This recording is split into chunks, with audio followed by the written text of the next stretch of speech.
We're back talking about the Republican Party and immigration, and joining me now is Amanda Terkel, senior political reporter and politics managing editor for the Huffington Post, and Christina Bellantoni, editor-in-chief of Roll Call. And I want to play for you both what Senator Rand Paul said defending his quick exit from the Steve King fundraiser yesterday.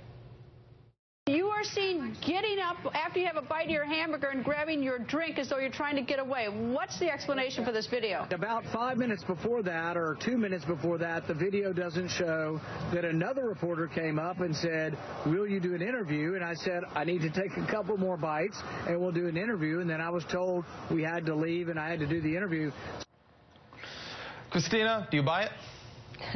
Well, I wasn't there. I mean, the Republicans are in a difficult position right now, and you can understand why in a state like Iowa, where somebody is testing the presidential waters, they want to avoid confrontations. But I will say this about Senator Paul. He has not been one to run from confrontation. He has answered a lot of questions. He's gone to a lot of different audiences. But this just illustrates what a tough position this is right now for 5 weeks during recess. And Amanda, what I was confused by is what was Rand Paul doing there at all? What is a Republican who, as Christina says, does not shy away from confrontation, is trying to expand the Republican Party's appeal to minority voters? What is he doing at a Steve King fundraiser?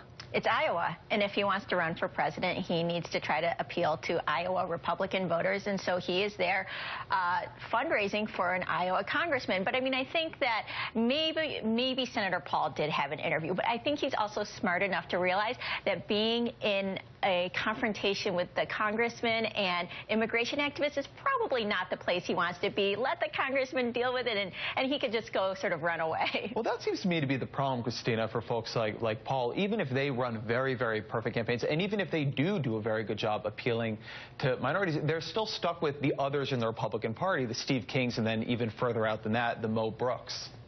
Well, and don't forget, this is a Steve King who told our Roll Call reporter, Emma Dumaine, that the bill itself was like he had ordered it off the menu. I mean, this is someone that is shaping Republican policy right now, and that's not a place that Speaker John Boehner wants to be in.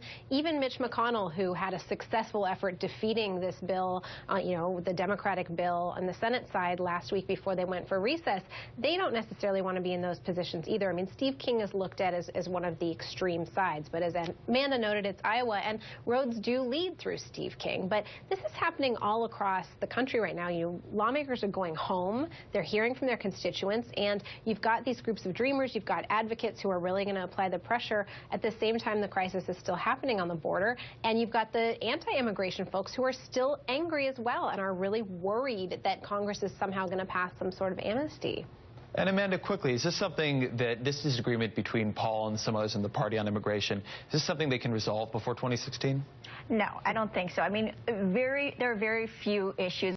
Republicans right now are in agreement. The Democratic Party used to be the one that was always in disarray and really disorganized, but right now it's the Republican Party. The Democrats have been much more organized, and it's going to be a problem for the leaders in the party. Amanda Terkel from the Huffington Post and Christina Bellantoni from Roll Call, thank you both for being here tonight.